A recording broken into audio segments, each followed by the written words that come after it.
ನಮಸ್ತೆ ಎಲ್ರಿಗೂ.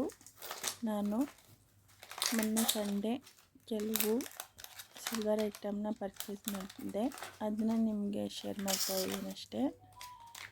ಚಿಕ್ಕದಾಗಿ ತುಂಬ ಕ್ಯೂಟಾಗಿದ್ದಾವೆ, ತುಂಬ ಕಡಿಮೆ ಗ್ರಾಮಲ್ಲಿ ಇದೆ. ಮತ್ತು ಇದು ಒಂದು ಲಕ್ಷ್ಮೀ ಪಾದ, ಲಕ್ಷ್ಮೀ ಚರಣ. ಇದು ನೋಡಿ ಎಷ್ಟು ಚೆನ್ನಾಗಿದೆ. 6 ಗ್ರಾಮ್ ಒಂದು ಗ್ಲಾಸ್. ಇದು 2 ಗ್ಲಾಸ್ ತಗೊಂಡಿದ್ದೀನಿ ನೈವೇದ್ಯಕ್ಕೆ. ಒಂದು ಪಾನಕ ಮತ್ತು ಒಂದು ಮಜ್ಜಿಗೆ ಇಡೋಕ್ಕೆ ಅಂತ ತಗೊಂಡಿದ್ದೀನಿ.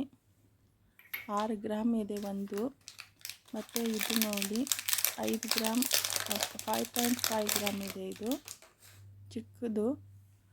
ಇದನ್ನು ಒಂದು ವಾಟಿ ಅಂತಲೇ ಗ್ಲಾಸ್ ಥರನೇ ಇದೆ, ಅದೊಂದು ತಗೊಂಡೆ. ಮತ್ತು ಇದು ಒಂದು ಲಕ್ಷ್ಮೀ ಪಾದ ತಗೊಂಡೆ, ಲಕ್ಷ್ಮೀ ಚರಣ್ ಪಾದುಕ.